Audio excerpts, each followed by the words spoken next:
Former Tottenham manager Big Ange came out and absolutely put down Tottenham. He was interviewed and he absolutely had shots fired, really slammed the club, which Tottenham, if you didn't know, was considered a Big Six club to the traditional English media. But former manager who actually has won the only trophy for Tottenham, only meaningful trophy with the Europa League, came out and said that Tottenham are not a big club. And one of the reasons was, during the transfer market, he wanted to absolutely reload and be able to, compete with the big six.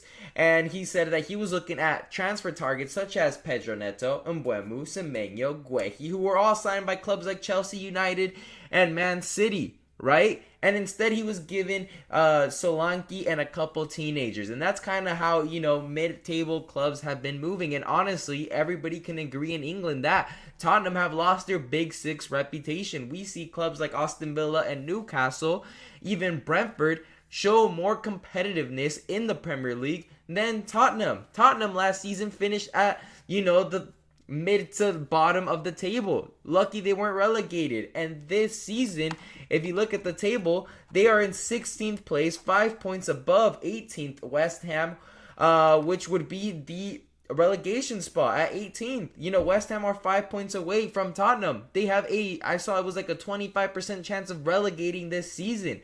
So how can a team that is finishing back-to-back under 10th place be considered a Big Six club and a big club? They are lucky that they aren't even in the Champions League because of Big Ange, who they end up sacking anyways after giving them their biggest achievement in club history, which is European glory, right? Beating Man United in the Europa League final, gets sacked. Then Thomas Frank comes along from Brentford, and he still has them in 16th place. Now, my thing is, here with Tottenham is, if you have Big Ange, Thomas Frank, and they both have similar situations in the Premier League, and both reoccurring issues is they have double-digit injuries from the first team. How do we have double-digit injuries from the first team and you expect a manager to come in and compete?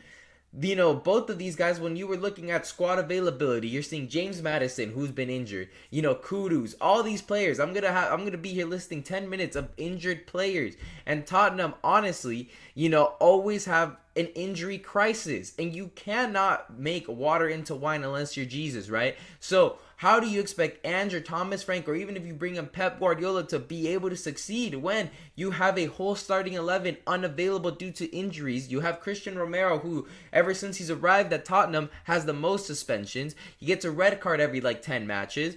There's no availability from the squad, and there's no manager in the world that's able to succeed. And it all starts with culture. And also, you have to look at the medical staff, because how is double-digit injuries going to be justifiable? This is going to get the club relegated at one point. This club is no longer big. For one, the transfer ambition, the transfer targets, you're over here moving as if you're Brighton or Brentford, when it comes to signing players. You're over here looking at teenagers that you want to overperform and be able to get a good net spend off, instead of going out and getting competitive players like Neto, Mbeumo, Semenyo, Guehi, who all the other Big Six clubs end up snatching. City come out and get two of these guys. United get Mbeumo. Neto goes to Chelsea. And what do Tottenham do? They go out and get Solanke, who's injured all the time, and three teenagers, hoping they overperform so they can sell them to a big club and have a similar process like Bale and Modric, which they buy them for cheap or have them in the club and sell them for big time money overseas. That is not a big club mentality. And even, current striker at the club, Richarlison, even agrees. He even reposts, Big Ange saying that, oh yeah, Tottenham, lack ambition, and they